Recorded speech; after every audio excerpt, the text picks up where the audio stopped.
Hello friends, I'm Rajesh. Welcome you to our YouTube channel. Guys, today we are going to discuss some basic things about English. The very first thing about English. It's not a subject, it's a language. Let me define. English is a language. मैंने language क्यों कहा English को? First question is, how did I call it a language, or how do I call it a language? Language means to be spoken, and a subject can't be spoken. As you all know, mathematics, science can't be spoken, but English, Hindi, Sanskrit, these are languages and can be spoken. English language, entire English language depends on 26 letters. 26 letters, or I could call it alphabet. मैंने कहा entire English language depend करती है 26 letters पे, और उसे मैं कह सकता हूँ अल्फाबेट। अगर मैं अल्फाबेट को डिवाइड करूँ तो मैं इसे डिवाइड कर सकता हूँ दो भागों में। पहला भाग होगा वावल्स। मैंने क्या कहा? Vowels. Real pronunciation is vowels, vowel नहीं, vowels. The second one is consonants. In English, there are 5 vowels, as you all know. The A, E, I, O, U. And the remaining 21 are consonant B, C, T, F. These are consonants. अगर हम numbers की बात करें तो vowels are 5 and consonants are 21. जो पहली चीज create होगी इन 26 लेटर्स से, वो कहलाएगी वर्ड। फ्रेंड्स, जानते हैं वर्ड हम किसे कहने वाले हैं और उसकी परिभाषा क्या होती है? अ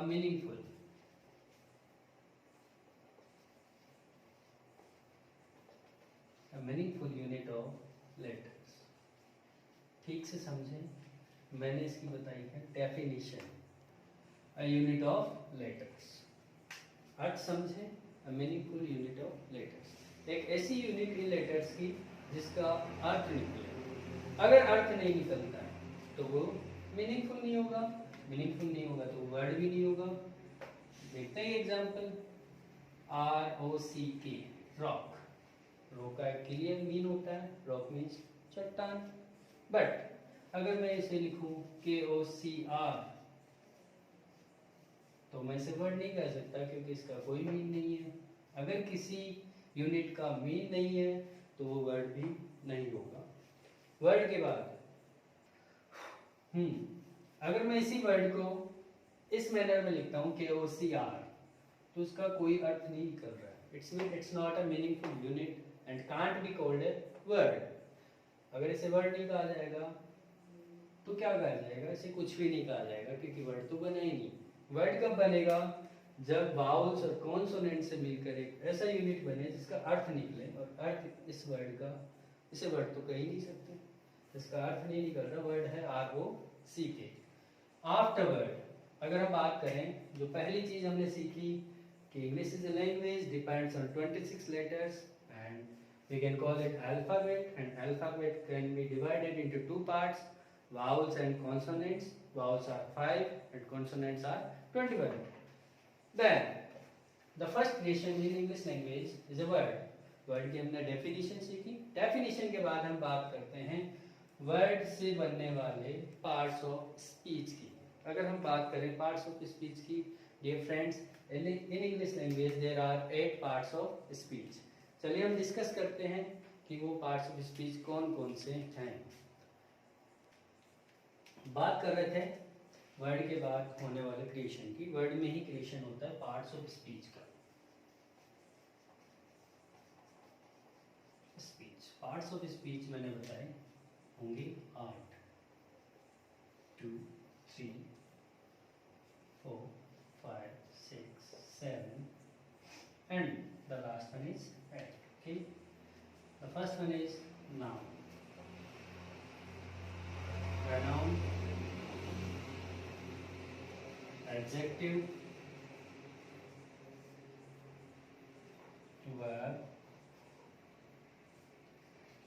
adverb, preposition, interjection, conjunctions. चलिए बात करते हैं. As we know, there are 8 parts of speech. The first one is noun, pronoun, adjective, verb, adverb, preposition, interjection, and the last one is conjunctions. Let's talk about the definitions of these parts of speech. The first one is noun. Noun is a naming word. Noun is a naming word. Naming word ही क्यों कहा मैंने? और naming word कहा तो किसका name होगा?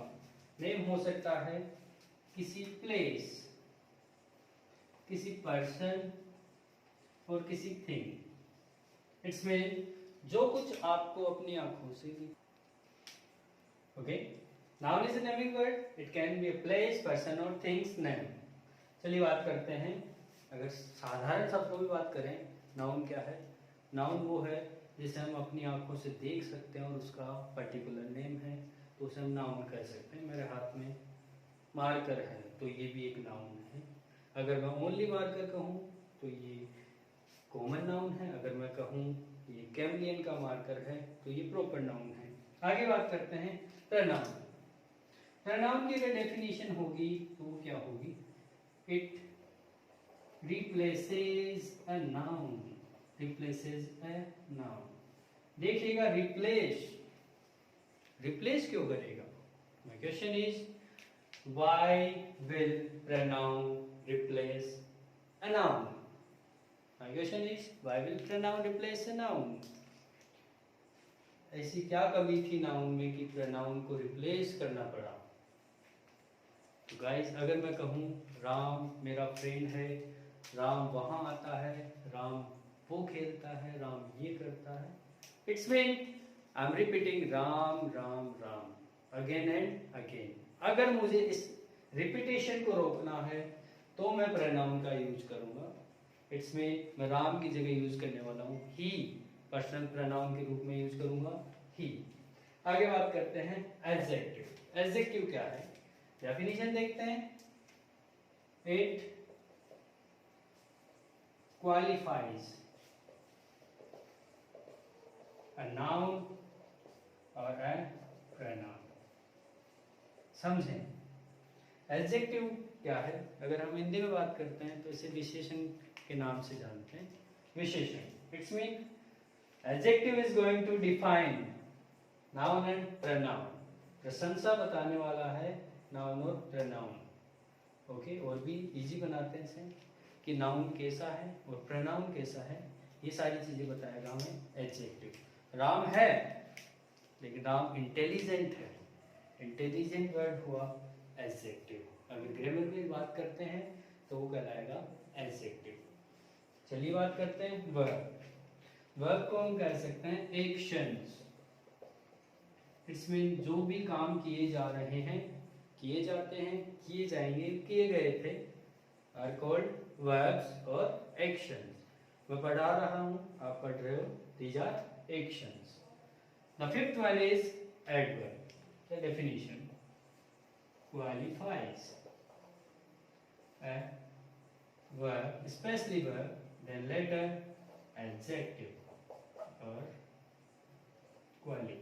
So adverb qualifies a verb.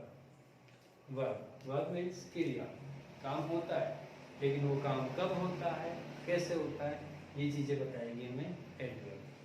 Ram चलता है, ये एक सिंपल सेंटेंस था, इसमें कोई एडवर्ब नहीं थी. अगर मैं कहूँ राम धीरे धीरे चलता है, तो धीरे धीरे वर्ड है, इट्स मीन स्लोली स्लोली, ये वर्ड होगा एडवर्ब. आगे बढ़ते हैं. प्रीपोजिशन और प्रेपोजिशन. पोजीशन कोई नहीं बोलेगा, ऐसे बोलेंगे पोजीशन. प्रीपोजिशन. प्रीपोजिशंस क्या होते हैं? These are relative words. Relative words. Relate, किसी चीज को रिलेट करेंगे. किस चीज को रिलेट करेंगे? समझते हैं. मैं हूं, कहाँ हूं मैं? मैं एक रूम में हूं. I am in a room. मैं रूम में हूँ, ये बात किसने बताई? इन क्या है? प्रीपोजिशन। मैं बैठा हूँ, आई एम सिटिंग। कहाँ बैठा हूँ? किसके ऊपर बैठा हूँ? अगर मुझे ये बताना होगा तो मैं यूज करूंगा preposition. I am sitting on a chair, I am sitting on a chair. समझें और सुने, ऑन का यूज किया है वो होगा preposition. The seventh one is interjection. Interjection, just imagine you guys are sitting, अब बैठे हो, and a lizard just fell on you, आपके ऊपर गिर जाती है। आपके मुंह से कोई तो एक्सप्रेशन निकलेगा, बहुत सारे एक्सप्रेशंस हैं। It's mean interjection is sudden feeling words.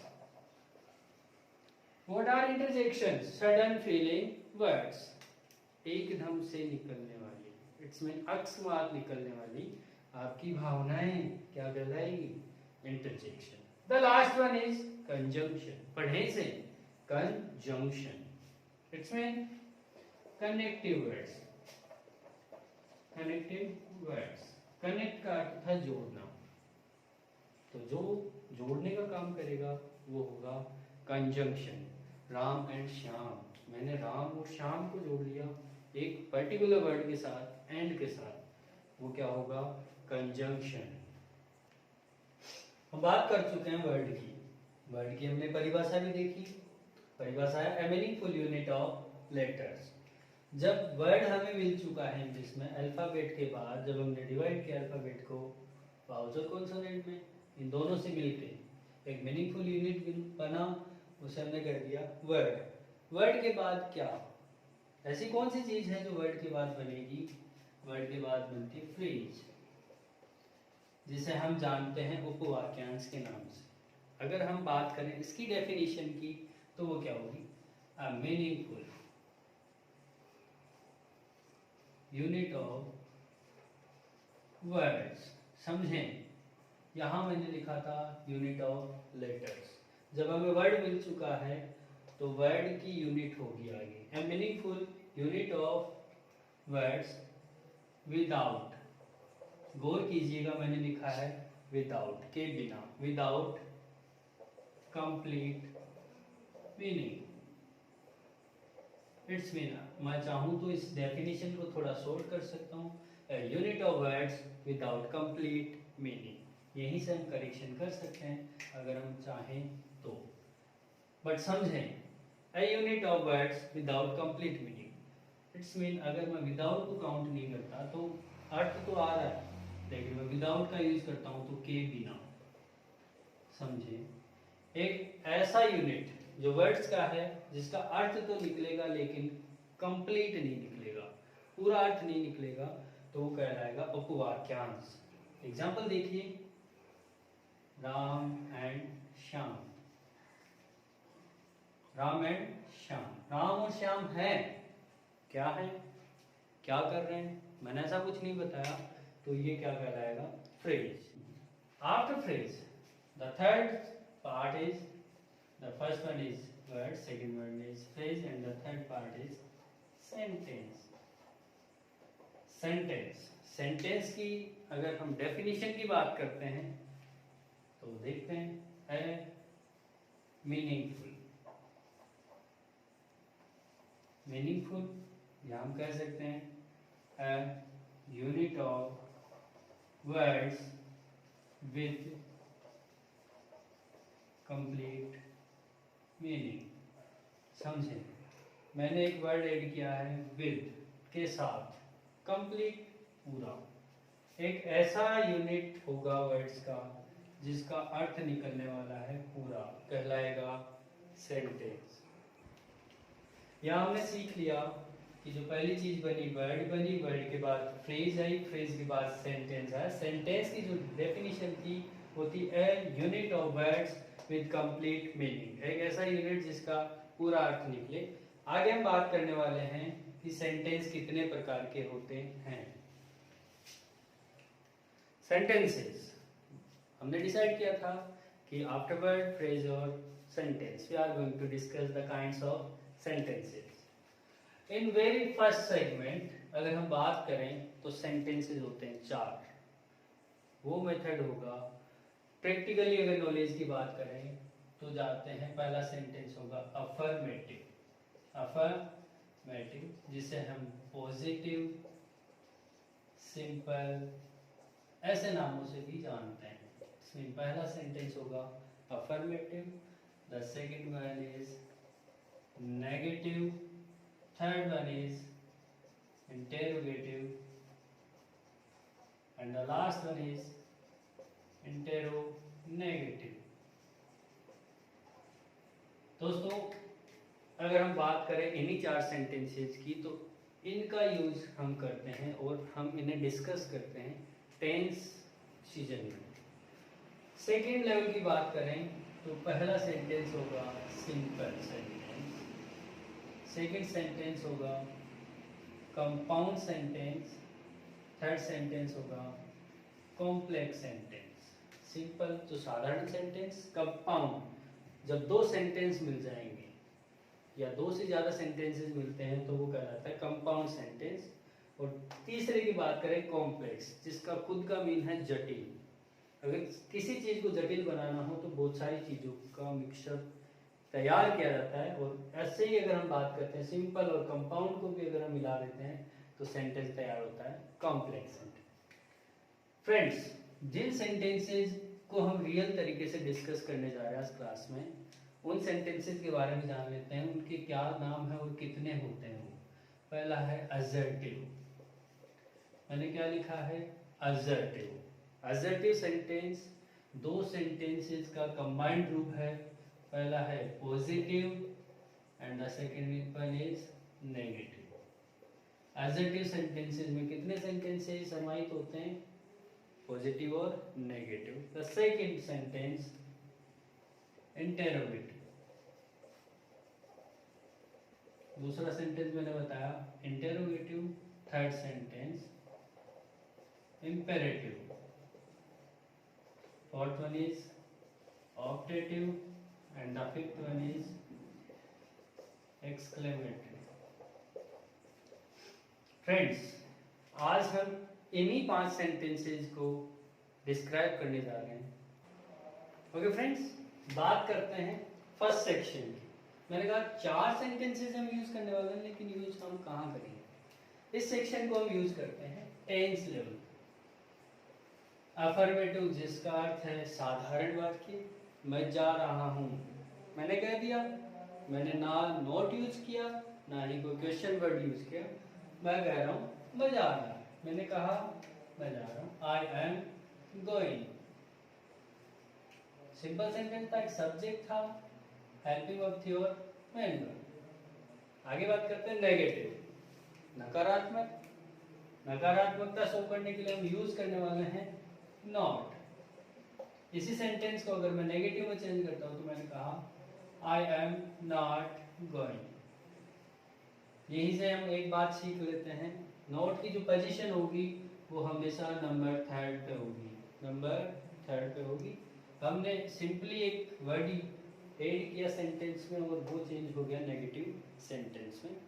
Third की बात करते हैं interrogative sentences. Dear students, don't think कि मैं फुल्ली एक्सप्लेन करके नहीं बता रहा हूँ। वेरी सून हमारा एक नेक्स्ट वीडियो होगा जिसमें हम फुल्ली एक्सटेंडेड तरीके से इन्हीं सेंटेंसेस को दोबारा से डिस्क्राइब करने वाले हैं। वेरी शॉर्ट, आज हमने बात की है कि बेसिक्स की बात करेंगे, बस उसी तरीके से मैं वीडियो शॉर्ट बनाने के लिए शॉर्ट तरीके से ये चीज़ें आपको बताने जा रहा हूँ। Interrogative, it's mean interrogation. Interrogation से वर्ड बना है इंटेरोगेटिव, प्रश्न करना। प्रश्न हम 2 तरीके से कर सकते हैं, हेल्पिंग वर्ब से और WH वर्ड से।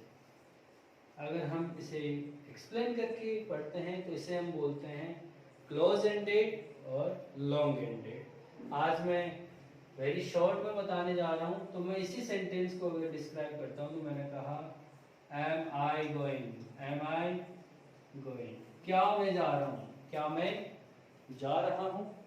अगर मैं इसी को WH वर्ड के साथ करता हूँ, वेयर एम आई गोइंग, मैं कहाँ जा रहा हूँ, मैं कहाँ जा रहा हूँ। The last one is interrogative. Question के साथ हमें नॉट भी यूज करना है। मैं क्यों नहीं जा रहा हूं? Why am I not going? Dear students, आपको मैंने अभी एक बात बताई कि नोट कौन से नंबर पे आ रहा है? तीसरे पे। Let's count 1 2 3 4। गलत हो गया? गलत नहीं हुआ डियर फ्रेंड्स। यहाँ हम यूज करेंगे short forms, y and I going। इस तरीके से मैंने डिफाइन किया कि नोट हमेशा कौन से नंबर पे आ रहा है? तीसरे नंबर पे। जो फर्स्ट सेक्शन था उसका हम यूज करेंगे टेंस के लेवल पे। सेकंड की बात करते हैं सिंपल, कंपाउंड और कॉम्प्लेक्स की।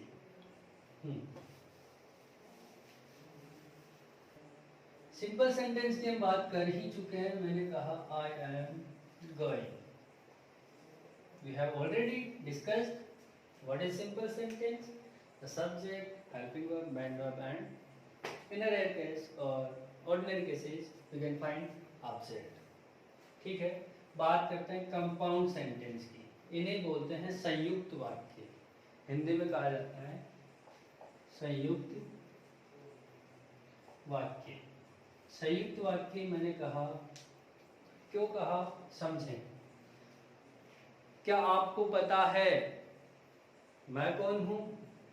ये सेंटेंस हुआ कॉम्प्लेक्स सेंटेंस। अगर मैं इसी को कन्वर्ट करता हूं कंपाउंड सेंटेंस में, क्या आप जानते हो राम कौन है और वो कहाँ रहता है?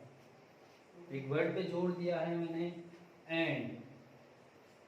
जब दो सेंटेंसेस कनेक्ट हो रहे हैं और कनेक्टिव वर्ड है एंड, तो सेंटेंस है कंपाउंड सेंटेंस। और एक चीज और ध्यान दीजिएगा, मैंने जो दोनों सेंटेंसेस बोले हैं, क्या आप जानते हैं राम कौन है और वो कहाँ रहता है, दोनों कुछ सेंटेंसेस थे इंटेरोगेटिव सेंटेंसेस।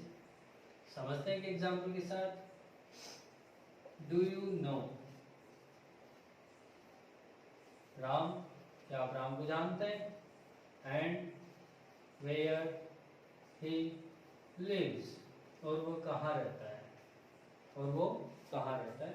मैंने इसे कनेक्ट किया एंड के साथ, तो ये सेंटेंस बना कंपाउंड। अगर हम थर्ड सेंटेंस की बात करें, इसे बोलते हैं मिश्रित वाक्य। कौन सा वाक्य कहा जाता है इसे? मिश्रित वाक्य। एक सेंटेंस जो मैं बोलने वाला हूँ, अगर हम उसे डिफाइन करें तो कैसे डिफाइन करेंगे? मैंने कहा do you no. Do you no से याद आया, सॉन्ग सुना आपने? डू यू नो, नहीं वो नहीं। Do you no Rahul sir कौन है? राहुल चौधरी सर कौन है? चलिए उन्हीं की बात करते हैं। Do you know who is Rahul sir? नहीं। क्या आपको पता है राहुल सर कहाँ मिलते हैं, कहाँ रहते हैं? उसी सेंटेंस को देखते हैं। Do you know where Rahul sir lives. इस सेंटेंस में मैंने एंड का यूज नहीं किया। अगर मैं एंड का यूज करता तो सेंटेंस बनता कंपाउंड सेंटेंस। जब मैंने एंड का यूज नहीं किया और दो क्वेश्चंस को कनेक्ट कर दिया, तो वो सेंटेंस बना कॉम्प्लेक्स सेंटेंस। फ्रेंड्स, हम डिस्कस कर चुके हैं simple sentence, compound sentence and complex sentence with examples. सारे एग्जांपल्स आपको समझ आ चुके हैं। अब हम नेक्स्ट वीडियो में डिस्कस करने जा रहे हैं adjective sentence, interrogative sentence, imperative sentence